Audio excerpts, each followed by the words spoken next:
శ్రీమాత్రే నమః గురుగారు. శ్రీమాత్రే నమః. బీరువాకి ఇన్నున్నా అన్నున్నా ఎన్ని పైసలున్నా ఎంత బంగారం ఉన్నా అత్యంత ప్రాధాన్యత ఇస్తూ ఉంటాం. అయితే పర్ఫెక్ట్ ప్లేస్ వాస్తు ప్రకారం ఏది? డోర్ ఓపెన్ చేసేటప్పుడు ఏ వైపు ఓపెన్ చేసుకోవాలి? ఇప్పుడు అందరికీ చాలా శాతం డబుల్ డోర్స్ ఉంటున్నాయి కదా గురుగారు. సో దానికోసం చాలా మంది ఏంటంటే బీరువాని ఏ ఇంట్లో చూసినా నైరుతి మూలలోనే పెడతారండి. బికాజ్ ఆఫ్ కారణం ఏమిటి అంటే నైరుతిలో బరువు ఉండాలి అనే భావనతో పెడుతూ ఉంటారు. అయితే శాస్త్రంలో నైరుతి గురించి ప్రామాణిక శ్లోకం ఏదైనా ఉందా దీనికి అంటే ఉంది. నైరుత్యతు శస్త్రగారు అన్నారు, అంటే నీ శస్త్రములు పెట్టుకోమన్నారంటే నీ పనిముట్లు.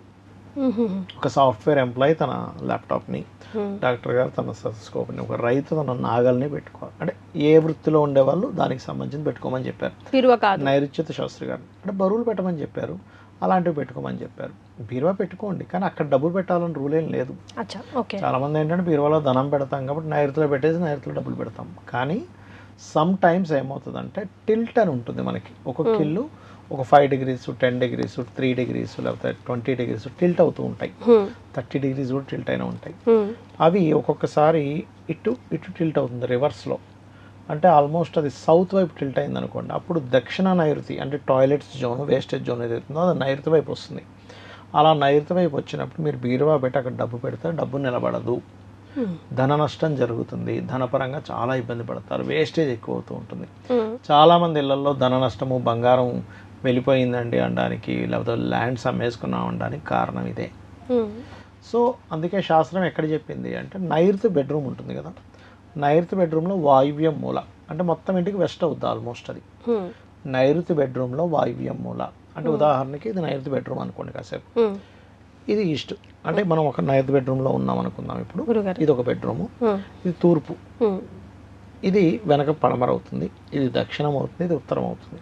ఓకే, మన ఎడం చేతి వైపు ఉత్తరం, మన కుడి చేతి వైపు దక్షిణం అంటే సౌత్, ఇది నార్త్, ఈస్ట్, వెస్ట్. ఈ నార్త్కి వెస్ట్కి మధ్య భాగాన్ని నార్త్ వెస్ట్ అంటారు. అంటే నైరుతి బెడ్రూమ్లో మీరు నైరుతి బెడ్రూమ్లో ఇలా నిలబడ్డారు, తూర్పుని చూస్తూ ఉండగా ఈ మూలను పెట్టుకోమని చెప్పింది శాస్త్రం. నైరుతి బెడ్రూమ్లో వాయువ్య దిశ, దాన్ని గెయిన్స్ అండ్ ప్రాఫిట్ జోన్ అంటారు.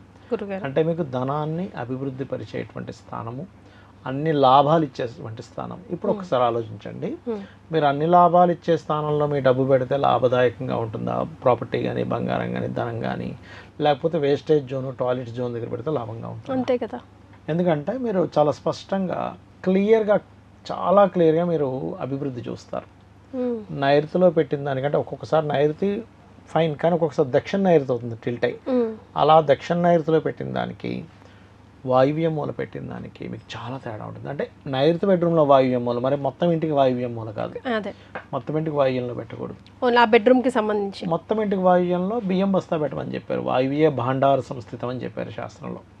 సో నైరుతి బెడ్రూమ్లో ఇంకా కరెక్ట్గా అయితే మీరు ప్లానింగ్ గీసుకొని నీట్గా వెస్ట్ జోన్ ఎక్కడ వస్తుందో చూసుకొని వెస్ట్లో పెట్టుకుంటే, west is the gains and profit zone, అక్కడ పెట్టమని చెప్పారు.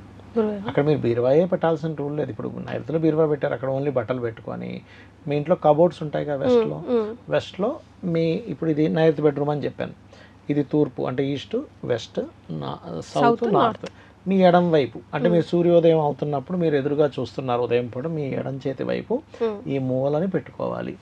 మీరు అలా ధనాన్ని అక్కడ పెట్టి చూడండి, ఇంకా క్లియర్గా మీరు జోన్స్ కనుక క్యాలిక్యులేషన్ చేసి ఎగ్జాక్ట్లీ బెనిఫిట్ జోన్లో పెట్టి చూడండి, అభివృద్ధి ఖచ్చితంగా వచ్చి తీరుతుంది. ఎందుకు అంటే అక్కడ ఉండేటువంటి పదాలు ధనాన్ని అభివృద్ధి పరిచేవి ఉంటాయి. రెండో ఆప్షన్ కూడా ఉంది, ఉత్తరే నిధి సంస్థితం అని చెప్పారు శాస్త్రంలో. అంటే ఉత్తరం మధ్యలో నిధులు పెట్టుకోమని చెప్పారు. అంటే ధనం, అక్కడ కూడా మీరు ధనం పెట్టుకోవచ్చు, బంగారం పెట్టుకోవచ్చు, తప్పులేదు. కాకపోతే ఆల్మోస్ట్ ఉత్తరంలో ఏమవుతుందంటే హాల్స్ వస్తుంటాయి, ఒక్కోసారి కుదరకపోవచ్చు. లేదండి వాయువ్యంలో గది ఉంది, అక్కడ ఉత్తరం జోన్ వస్తుంది, అక్కడ కూడా కొంత ధనం పెట్టుకోవచ్చు అని చెప్పింది శాస్త్రం. ఎందుకంటే ఉత్తరానికి బుధుడు కారకుడు, ఉత్తరానికి కుబేరుడు కారకుడు. సో కుబేర స్థానంలో ఇవాళ రేపు ఏమవుతున్నాయి, ఉత్తరంలో బాత్రూమ్ పెడుతున్నాను తెలియక, ఎందుకు ధన నష్టాలు జరుగుతున్నాయి, ఎందుకు ధనపరంగా ఇబ్బంది పడుతున్నామంటే ఉత్తరే నిధి సంస్థితం అని చెప్తే నువ్వు ఉత్తరం దగ్గర పోయి మలమూత్ర విసర్జనలు చేస్తే ఎట్లా? ఉత్తరానికి కుబేరుడు కారకుడు, నువ్వు పోయి ఆడపోయి మలమూత్ర విసర్జనలు చేస్తే మీ కుబేరుడు ఎందుకు అనుగ్రహించాలి? చిన్న లాజిక్ కదా. మనం దేవుడి పట్టం దగ్గరికి వెళ్ళి అక్కడ పోయి మలమూత్ర విసర్జనలు చేయంగా. కుబేరుడు అంటే ఎవరు? వెంకటేశ్వర స్వామికి అప్పు ఇచ్చిన వాడు ఆయన. నవనిధులు ఉంటాయి ఆయన దగ్గర. అలాంటి నిధులు ఉండేటువంటి ప్రదేశంలో, ఆ నిధులు పెట్టుకోవాల్సిన ప్రదేశంలో తీసుకుపోయి మనం బాత్రూమ్లు పెడుతున్నాం, లెటర్లు పెడుతున్నాం, మలమూత్ర విసర్జనలు చేస్తున్నాం, అంతా కంపు చేస్తున్నాం. ఆ జోన్ మొత్తం స్పాయిల్ అయిపోతుంది. రైట్ గురుగారు, మస్ట్ కెప్ట్ విషయాలు ఏమన్నా ఉన్నాయా బీరువాలో? వాస్తులోనా? బీరువాలో అంటే ఒకటేనండి, మనకి ఏంటంటే లక్ష్మీ వస్తువులు కొన్ని ఉంటాయి. ఈ చక్రాలు ఉంటాయి చూసారు, మీకు తెలుసు కదా, గోమతి చక్రాలు. అండ్ అట్లాగే మనకి బీరువాలో ఫస్ట్ ఆఫ్ ఆల్ ఏంటంటే, ఎప్పుడైనా మీరు గుర్తుపెట్టుకోండి, బీరువాలో పెట్టే వస్తువు కంటే కూడా బీరువాలో ఒక వస్తువు అంటే కొంత ధనం మీకు వచ్చింది, ఈ నెల జీతం వచ్చింది, లేకపోతే ఏదో బంగారం కొనుక్కున్నారు, మీరు అమ్మవారిని తలుచుకొని పెట్టండి అక్కడ. ఇంకొంతమంది ఏం చేస్తారంటే లక్ష్మీదేవి చిన్న విగ్రహంగా ఏదైనా పెట్టుకుంటారు, పెట్టుకొని అమ్మ నీ వల్లే వచ్చింది అనే ఒక భావనతో, ఒక కృతజ్ఞత భావనతో మీరు అమ్మవారిని తలుచుకొని పెడితే అది నిలబడుతుంది ఇప్పుడు కూడా. అది గ్రాటిట్యూడ్ ఉండాలి కంపల్సరీ. కుబేర మంత్రం అంటే ఈ మధ్య సోషల్ మీడియాలో ఇంత డబ్బు వేసుకొని వర్షధారలాగా వస్తున్నట్టు, ఆయన ఇలా నడుచుకుంటూ వస్తే ఏదో మంత్రం, ఆ మంత్రం చదివితే ఇలా వస్తుంది అన్నట్టు చూపిస్తున్నారు. అది నిజమేనా గురుగారు? ఒక విషయం గుర్తుపెట్టుకోండి, కుబేర మంత్రం అన్నారు కాబట్టి మీకు ఒక విషయం చెప్తాను. ఆదిశంకరాచార్యులు వారి వృత్తాంతం మీకు తెలుసు. ఆయన భిక్షాటనకి వెళ్తూ ఉండగా, అతని 6వ ఏటో 8వ ఏటో సంథింగ్ వెళ్తూ ఉండగా ఒక ఇంటికి వెళ్ళినప్పుడు ఆ ఇంట్లో ఉండే ఒక స్త్రీమూర్తి, అయ్యో ఇంత గొప్ప వ్యక్తి వస్తే నేనేమి ఇవ్వలేకపోయానని బాధపడి ఇల్లు మొత్తం వెతికి ఓ ఉసిరికాయ వేస్తుంది. అప్పుడు ఆ దారిద్రాన్ని చూసి ఆదిశంకరాచార్యుల వారు లక్ష్మీదేవిని ప్రార్థిస్తాడు. లక్ష్మీదేవి వస్తూనే ఆవిడ ఒక మాట అంటుంది, శంకరా నువ్వు ఎందుకు పిలిచావో నాకు తెలుసు, ఆవిడని అనుగ్రహించాలి అంటే ఆవిడ పుణ్యం చేయాలి, ఏదైనా పుణ్యం లేకుండా నేను ఎలాగా ఇస్తాను అంటుంది. అంటే ఆదిశంకరాచార్యులు వారు లక్ష్మీదేవిని ప్రార్థించి ఆవిడ వచ్చినా సరే ఆవిడ చెప్పింది ఏంటంటే పుణ్యం ఉంటే డబ్బులు వస్తాయి, అంతేగాని ఏదో ఒక వేరు ఆదిశంకరాచార్యులు వారు ఏం చేస్తారంటే, అమ్మాయికో ఇది నాకు ఇచ్చింది ఈవిడ, దీనికి నువ్వు ఏమిస్తావు ఇవ్వు అన్నప్పుడు బంగారు ఉసిరికాయలు కురిపిస్తుంది. కాబట్టి ఏంటంటే దానము ధర్మము అనేటువంటివి చాలా ప్రాధాన్యతని చూపిస్తాయి. మనకి శాస్త్రాల్లో ఉమా సంహిత అని ఉంటుంది, అంటే మన ఉమామహేశ్వర సంవాదం అని ఒకటి ఉంటుంది మన మహాభారత అంతర్గతంగా. అందులో కూడా పార్వతీదేవి ఇలాగే అడుగుతుంది, ఏమిటి కొంతమందికి ఏమి ఎంత కష్టపడ్డా డబ్బులు రావు, కొంతమందికి ఉట్టిన ఈజీగా వస్తుంటాయి, ఎందుకు కొంతమందికి అన్నీ అనుభవించలేకపోతుంటారు, ఎందుకు కొంతమందికి ఏమి లేకపోతే అన్నీ అనుభవిస్తుంటారంటే చెప్తాడు పరమేశ్వరుడు, పూర్వజన్మల్లో అన్నీ ఉండి కూడా ఎవరికి రూపాయి పెట్టలేదు, అందుకే వీడి దగ్గర అన్నీ ఉంటాయి కానీ ఇది అనుభవించడు. ఇంకో వ్యక్తి లేకపోయినా సరే ఉన్న దాంట్లో పక్కవాడికి పెట్టి ఉన్న దాంట్లో అతని జీవితాన్ని గడిపించాడు, అందుకే ఆయనకి ఏమీ లేకపోయినా సరే అన్నీ ఉండేలా కొనసాగుతూ ఉంటుంది అని. సో ఏం చేయకపోయినా మీ నిత్య జీవితంలో అట్లీస్ట్ ఇది అలవరుచుకోండి, ఇది ఇవ్వడమా లేకపోతే ఏదైనా ఎవరికైనా పెట్టడమా, లేకపోతే ఎందుకంటే మనము ఎన్ని కోట్లు సంపాదించినా ఎన్ని బిల్డింగ్లు సంపాదించినా ఒక్కడు కూడా వెనక్కి తీసుకెళ్ళాం. మనం తీసుకెళ్ళగలిగేది ఓన్లీ పాపం పుణ్యం అనేటువంటిది పరోపకారం చేయడం ద్వారా పుణ్యం వస్తుంది, పరపీడనం ద్వారా పాపం వస్తుంది. సో ఈ రెండిట్లో మీరు ఏది ఎక్కువ తీసుకెళ్తారో డిసైడ్ అయ్యి తీసుకెళ్ళాలి. సో నిత్య జీవితంలో ఏం చేయడం అలవరుచుకోవాలి గురువుగారు? ఒకటి, ఇప్పుడు కొంతమంది మీరు ఇందాక కూడా అన్నారు, కొంతమంది ఎంత చేసినా స్టాగ్నెంట్ అక్కడే ఆగిపోతుంటారు, ఆ దరిద్రం నుంచి బయట పడలేకపోతారు ఎన్ని రకాల ప్రయత్నం చేసినా. అట్లాంటి వాళ్ళు ఇది చేసి చూడండి. అంటే దారిద్రాన్ని తొలగించేటువంటిది లలితా సహస్రనామాల్లో ఒక నామం ఉంది, ఓం కనకాంగద కేయూర కమనీయ భుజాన్వితాయే నమః. ఖచ్చితంగా దారిద్ర నాశనం జరుగుతూ ఉంటుంది. ఎందుకంటే అమ్మవారి యొక్క భుజములని కీర్తించేటువంటి మంత్రం అది. ఇదేంటి అమ్మవారి భుజాలను కీర్తిస్తే మనకెందుకు దారిద్రం పోవాలంటే, భుజాలు అనేది 3rd హౌస్. ఎవరికైనా 3rd హౌస్ కంప్లీట్గా పాడైపోతే మనకి దారిద్రం ఉంటుంది, అడుక్కునేంత దారిద్రంలోకి వెళ్ళిపోతాడు. ఇదేమిటంటే అమ్మవారి యొక్క భుజాలని మనం అనుకుంటే మనకెందుకు క్లియర్ అవ్వాలి అంటే, దీనికి మనకి తులసీదాస్ గారి యొక్క వృత్తాంతం ఉంటుంది.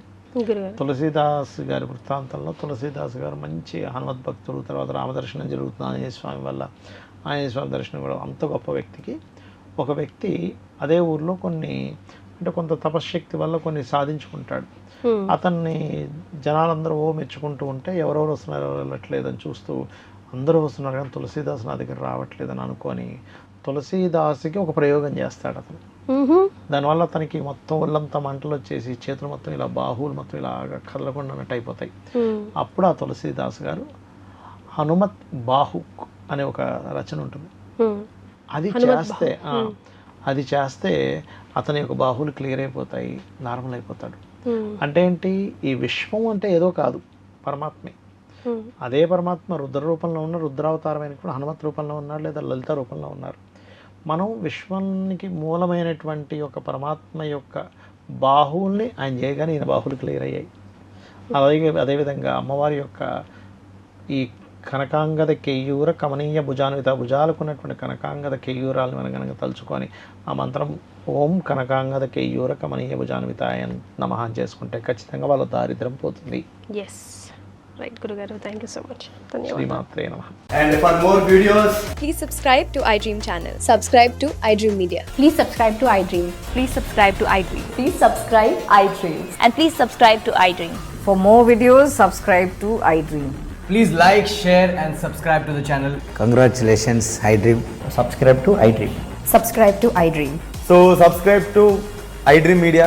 iDream team అందరికి huge congratulations. Please subscribe iDream Media. Please subscribe to iDream. Subscribe iDream. Please subscribe to iDream. iDream అంటే నా కళల ఛానల్ను సబ్స్క్రైబ్ చేసుకున్న నోరు తిరుగుతలేదు, మీరైతే గంట గుర్తు కొట్టండి. For more such videos, please subscribe to iDream.